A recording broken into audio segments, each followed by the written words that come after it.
Hi everyone, and welcome back once again to my channel.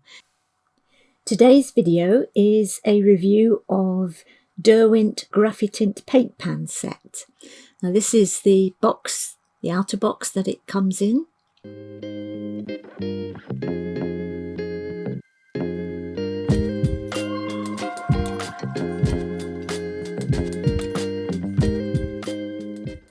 And inside you'll find a paint box very similar to the one that I reviewed recently with the pastel paint pan set in video number 116. Now the Graphitint set is more greyish tones. They're great for winter pictures, autumn pictures, things like that. So inside is the same layout as in the pastel pan set. And I do find with Derwent's paints that the colour chart they give you is really close to the colours that you will actually get when you use the paints. So 12 paints, the sponge, exactly the same layout as before, the water pen.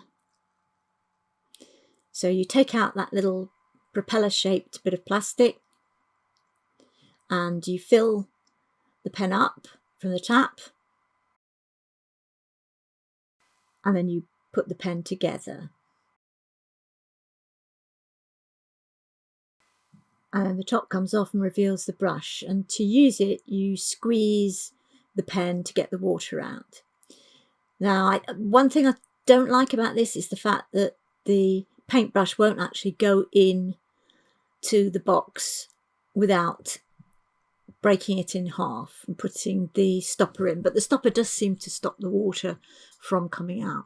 Now I've drawn here just some squares to try out each of the colours so that I can test them for myself.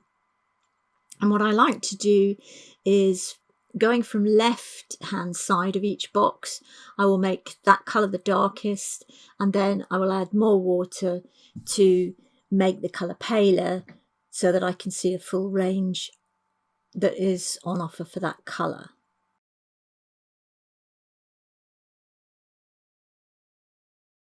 I like to do this and not just rely on the paint sample they give you, because as I said before, sometimes it's not true colours, and it's also nice to just try them out.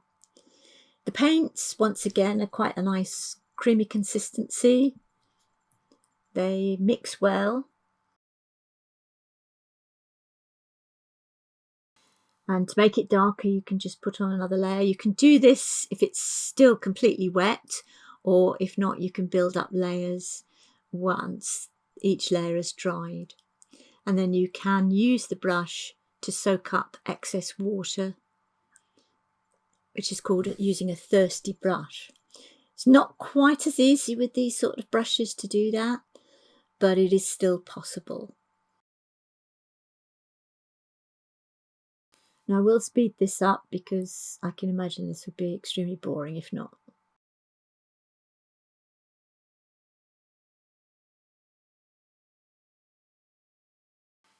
Again, making the left hand side darker and then the right hand side paler to see the full range of each of the colours.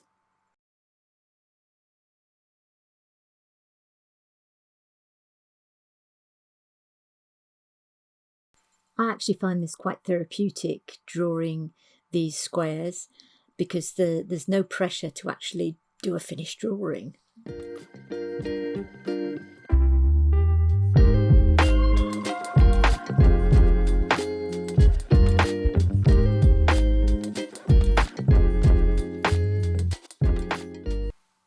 I would encourage everyone, when you're starting out, or even if you're more experienced, to try out colours before you actually use them, and to make yourself a little colour chart. I do this now each time I buy a new set of paints. Even if I'm just buying one tube, I'll try it out and just see what it's like. So this is the picture that I'm going to be doing. I've done it in ink, And I did this drawing. I haven't included that actually doing the drawing in the video, but you'll see why later. So again, these are the paints, Derwent Graphitints.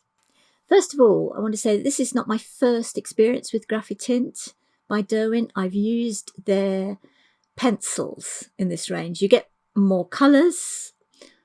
I think this box is 24. And I did do a video using the Graphitint, and this was the picture I produced. If you want to look back at the video, it is video 106, and it's titled Derwent Graphitint Water-Soluble Coloured Pencils, Misty Cornish Creek. So today I'm actually doing the same picture, but this time with the watercolour paints as opposed to pencils. I'm not actually going to use the brush that comes with this set. I'm going to use a traditional brush just because I feel I will get better misty kind of effects using a traditional brush. So as always, I'm going to start at the top of the picture and work my way down. You do this because it stops your hand from smudging the bit that you've just painted.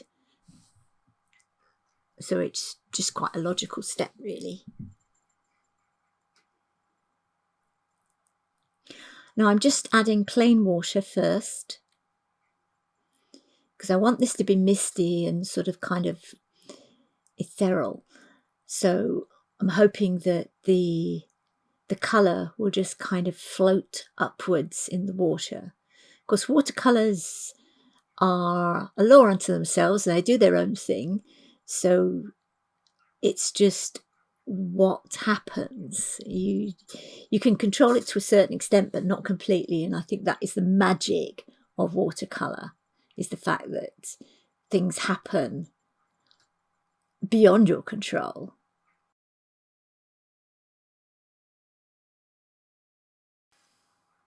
This is just a sketch again, and it's not a finished painting.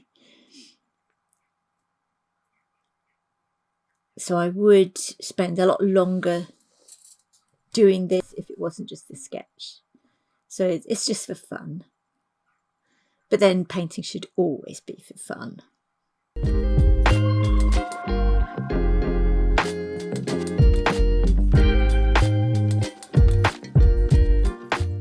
So starting with the hills in the background and then coming down to the trees.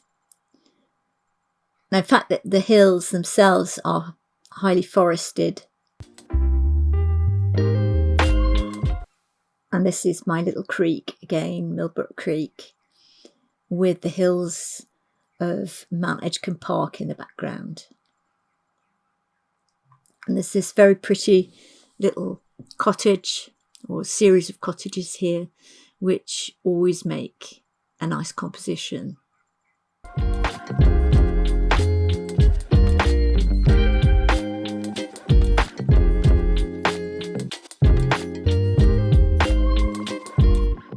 And in fact, I took this photo from my son's boat on the day before he was coming out of the water last year.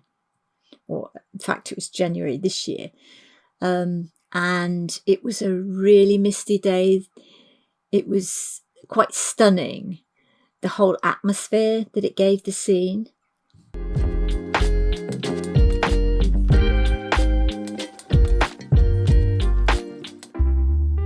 Very different to the following morning when we went down to take the boat out, which was crystal clear and frosty. And at 6-7 o'clock in the morning, it was extremely cold. But it did turn into a crystal sunny day. So I've completed all the top parts of the cottages. I'll probably come back to it again. And now I'm going to start doing the water. So once again, wetting it all down,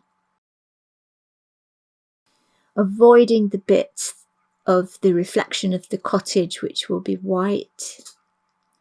because remember, in watercolour, the white is the reserve of the paper. So you don't paint white. It's what you leave of the paper behind.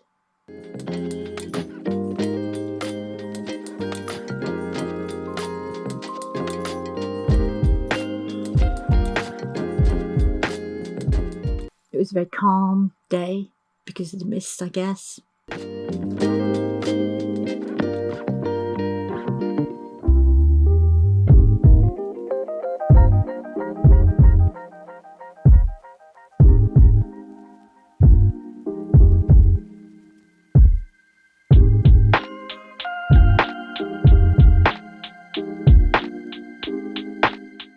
And I will, by the time I've completed this, have used every colour within that 12 colour range.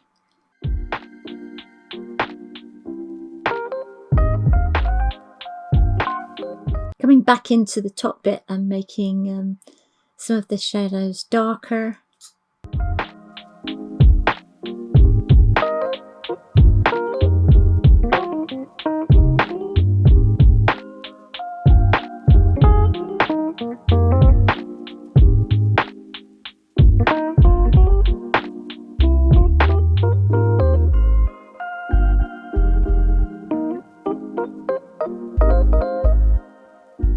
And again, now coming in and making some of the reflections darker.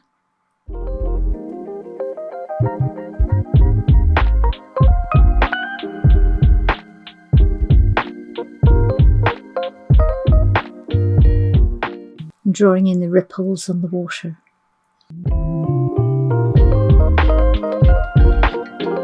I actually drew this out quite quickly, and I didn't feel I'd actually drawn it totally true, and there should be a larger distance between the two cottages, the one on the far left and the one that's kind of dominant in the middle. So I kind of fudged it a bit, but I just wanted to get the overall impression of what these paints were like, so that wasn't really my main concern. Now, I just want to say that this is not a paid-for video. I have no endorsements from anyone, so these are just my own personal views about these paints.